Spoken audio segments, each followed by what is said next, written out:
नमस्कार, मैं वैशाली गोगे आप सभी का स्वागत करती हूँ हमारे चैनल पर। आप देख रहे हैं खबरें फटाफट। तो दोस्तों चलिए आपकी सुबह की शुरुआत करते हैं दिन भर की सारी ताजा तरीन गर्मा गर्म खबरों के साथ।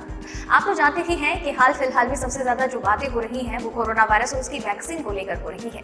इसी बीच में पूरे देश भर में इसी बात की चर्चा हो रही है कि इस ठंड के मौसम में शायद कोरोना वायरस ज्यादा एक्टिव हो सकता है, तो क्या एक बार फिर से पूरे देश भर में संपूर्ण लॉकडाउन लग सकता है। कई सारे सवाल हैं, लेकिन इस सबके जवाब आपको मिलेंगे आगे इस वीडियो में, और इसके लिए आपको वीडियो एंड तक देखना बहुत जरूरी है। तो चलिए दोस्तों, खबरों की ओर बढ़ने से पहले एक नजर डालते हैं सुर्खियों की ओर। जम्मू में भारत पाकिस्तान बॉर्डर पर मिली 150 मीटर लंबी सुरंग, पाकिस्तान की नापाक हरकत आई सामने। 1 जनवरी से टोल प्लाजा पर फास्टैग अनिवार्य, बंद होगी कैश लेन देन की सुविधा। भारत में फरवरी तक मिल सकती है कोरोना वैक्सीन, MRP से 50% पर कम मिलेंगे टीके। UBG मोबाइल इंडिया की वेबसाइट लाइव, लेकिन भारत में कब आएगा ऐप? अब हेलमेट नहीं पहना तो बंद हो जाएगा ड्राइविंग लाइसेंस, फिर कभी भी सड़क पर नहीं चला पाएंगे गाड़ी। नौकरी करने वालों के लिए बड़ी खबर, बदलने वाले हैं कई नियम, जानिए सब कुछ। 10,000 से ज्यादा लोगों को नौकरी देने के लिए केंद्र सरकार ने उठाया बड़ा कदम। जी हाँ दोस्तों, ऐसी और भी कई खबरें और अपडेट्स निकलकर सामने आ रही है, जिनके बारे में सबसे सही और सटीक जानकारी हम आप तक सबसे पहले पहुंचाते हैं, और आपको इन सबकी जानकारी आगे इस वीडियो में मिलेगी भी। इसी के साथ आपको ये भी कहना है कि इस वीडियो को बनाने में मुझे बड़ी मेहनत लगती है, और आप भी इस मेहनत की कदर करते हैं और हमें पूरा प्यार और सपोर्ट देते हैं, और इसीलिए आप वीडियो को एंड तक देखते हैं, जिसका हम तहे दिल से शुक्रिया अदा करते हैं।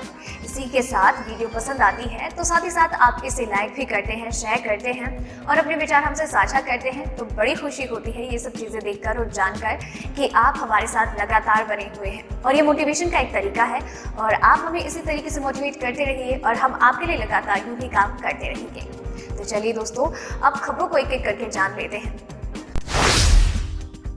देश में कोरोना वायरस के संक्रमितों का आंकड़ा 91 लाख को पार कर गया है। अब तक 91,39,866 लोग संक्रमित हो चुके हैं। 24 घंटे में कोरोना के 44,059 नए मरीज सामने आए हैं। बीते दिन 41,024 लोग रिकवर हुए और 511 की मौत। संक्रमण के चलते जान गंवाने वालों की संख्या 1,33,738 हो गई। राहत की बात तो ये है कि अब तक 85,62,642 लोग ठीक हो चुके हैं। अभी 4,43,486 मरीजों का इलाज हो रहा है।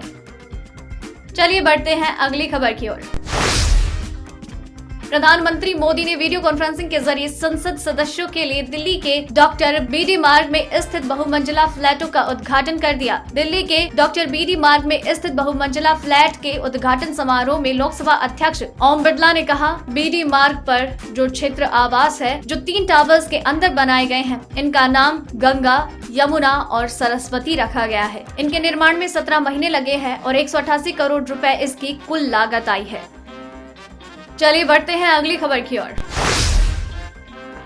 1 जनवरी से सभी 4 पहिया वाहनों के लिए फास्टैग को अनिवार्य कर दिया गया है। डिजिटलीकरण को बढ़ावा देने के लिए केंद्र सरकार सभी टोल प्लाजा पर कैश लेन देन को पूरी तरह से खत्म कर रही है। NHAI के परियोजना निदेशक ने बताया कि केंद्र सरकार 31 दिसंबर तक 100% तक करना चाहती है। ऐसे में अगर वाहन मालिक ने अपने वाहन पर फास्टैग नहीं लगवाया तो हाईवे पर 1 जनवरी से असुविधा हो सकती है। NHAI के अनुसार आप फास्टैग को किसी भी बैंक से 200 रुपए में खरीद सकते हैं। वहीं आप फास्टैग को कम से कम 100 रुपए से रिचार्ज करवा सकते हैं। चलिए बढ़ते हैं अगली खबर की ओर।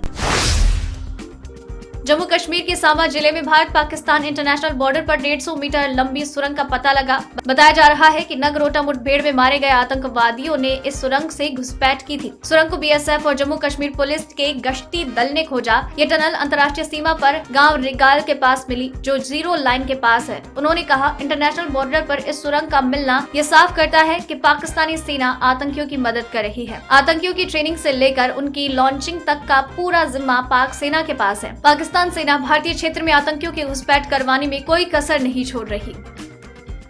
चलिए बढ़ते हैं अगली खबर की ओर। PUBG मोबाइल की वापसी भारत में हो रही है। इस बात की जानकारी तो आपको होगी ही, लेकिन कब? लगातार ये चर्चा हो रही है कि भारत में PUBG मोबाइल इंडिया कब आएगा। PUBG मोबाइल इंडिया भारत में south Korean company PUBG corporation लेकर आ रही है, जो क्राफ्टोनिंग के तहत आती है। हाल ही में PUBG मोबाइल इंडिया की ऑफिशियल वेबसाइट लाइव भी कर दी गई। PUBGMobile.in वेबसाइट पर PUBG mobile India coming soon का बड़ा बैनर लगा है। यहाँ PUBG वाला लेवल 5 हेलमेट है और एनिमेटेड दिया गया है, जो कि दिवाली पर ही PUBG ने भारत में वापसी का ऐलान किया था। चलिए बढ़ते हैं अगली खबर की ओर। भारत में कोरोना के संक्रमण ने एक बार फिर से अपने पैर फैलाना शुरू कर दिया है, लेकिन अच्छी बात तो ये है कि हम कोरोना वैक्सीन को लेकर काफी सकारात्मक तरीके से आगे बढ़ रहे हैं। कई वैक्सीन निर्माता कंपनीज का परीक्षण अंतिम चरण में है। अगर सब कुछ ठीक रहा तो भारत में जनवरी अंत या फरवरी के शुरुआती हफ्तों में लोगों को वैक्सीन मिल सकती है। एक आधिकारिक सूत्र ने कहा है कि सरकार ने कई कंपनियों से थोक में बेहतर कीमत पर वैक्सीन खरीदने की तैयारी कर ली है। 2 शॉट वाले टीके के लिए MRP 500 से 600 रुपए के करीब हो सकती है। उससे आधी कीमत पर खरीदने की योजना सरकार बना रही है, यानी भारत में कोरोना वैक्सीन 300 से 400 रुपए में उपलब्ध हो सकती है। दोस्तों, अगर आपको लग रहा है कि खबरें खत्म हो गई हैं, तो ऐसा बिल्कुल भी नहीं है। वीडियो में आगे कई महत्वपूर्ण खबरें बची हुई हैं, जो कि आपको जानना बहुत जरूरी है। लेकिन इसी के साथ अगर आप चाहते हैं कि आप तक खबरें लगातार यूं ही आती रहे, तो अभी चैनल को सब्सक्राइब कर लीजिए, बेल आइकन को दबा दीजिए, ताकि आप तक खबरों के नोटिफिकेशन आते रहे। तो चलिए दोस्तों, अब खबरों की ओर आगे बढ़ते हैं। सरकारी तेल कंपनियों ने सोमवार को पेट्रोल डीजल के दामों में बढ़ोतरी का ऐलान किया। आज दिल्ली में पेट्रोल 81.53 रुपए और डीजल 71.25 रुपए, मुंबई में पेट्रोल 88.23 और डीजल 76.86, कोलकाता में पेट्रोल 83.10 और डीजल 83.10 है। चेन्नई में पेट्रोल 84.59 और डीजल के दाम 76.72 रुपए प्रति लीटर है। 3 दिन की बंदी के बाद सोमवार को सराफा बाजार का शटर उठा। छठ पर्व पर 2 दिन की बंदी के बाद रविवार का अवकाश होने के कारण 3 दिन तक सराफा बाजार बंद रहा। आज 500 रुपए प्रति किलो मजबूत चांदी का भाव 63,700 रुपए पर पहुंचा। हालांकि सोने का भाव 100 रुपए प्रति 10 ग्राम नरम होकर 52,500 पर आ गया। वैवाहिक सीजन 24 नवंबर से शुरू हो रहा है, इसलिए आभूषणों की घरेलू मांग भी बनी हुई है। चलिए बढ़ते हैं अगली खबर की ओर। भारत में हेलमेट को लेकर सरकार लंबे समय से सक्रिय है, जिसके चलते लोगों पर हेलमेट का इस्तेमाल न करने पर भारी जुर्माने का भी प्रावधान है। लेकिन दुपहिया वाहन मालिक आज भी हेलमेट को लेकर आनाकानी करते हैं, जिसके चलते ओडिशा सरकार ने राज्य पुलिस और परिवहन आयुक्त से बिना हेलमेट के दोपहिया वाहन चलाने वालों को ड्राइविंग लाइसेंस सस्पेंड करने का नियम सख्ती से लागू करने का आग्रह किया है। इससे दुर्घटना को रोकने में काफी हद तक मदद मिलेगी। साथ ही कहा गया है कि अगर कोई व्यक्ति बार बार नियम तोड़ते हुए पाया जाता है, तो उसका ड्राइविंग लाइसेंस हमेशा के लिए निलंबित कर दिया जाए। चलिए अब रुक करते हैं अगली खबर का। केंद्र सरकार नौकरी करने वालों के लिए बड़ी राहत देने की तैयारी कर रही है। केंद्रीय श्रम और रोजगार मंत्रालय ने 19 नवंबर 2020 को व्यावसायिक सुरक्षा, स्वास्थ्य और कार्य स्थिति संहिता कई नए नियम बनाए हैं, जिनका सीधा फायदा नौकरी करने वालों, मजदूरी करने वालों और माइग्रेंट वर्कर्स को मिलेगा। इन नियमों का उद्देश्य सुरक्षा, स्वास्थ्य और काम करने की स्थिति को अच्छा और सरल बनाना है, जिससे कर्मचारियों को बेहतर सुविधा मिल सकती है। इन सभी नियमों को अधिसूचना की तारीख से 45 दिनों के अंदर पेश किया जाना है। नए नियम लागू होने के 3 महीने के अंदर किसी भी कंपनी के प्रत्येक कर्मचारी को नियुक्ति पत्र यानी अपॉइंटमेंट लेटर देना जरूरी है। इसके अलावा फ्री में टेस्ट, ओवरटाइम और महिला कर्मचारियों के लिए भी नियम तैयार किया गया है। चलिए बढ़ते हैं अगली खबर की ओर।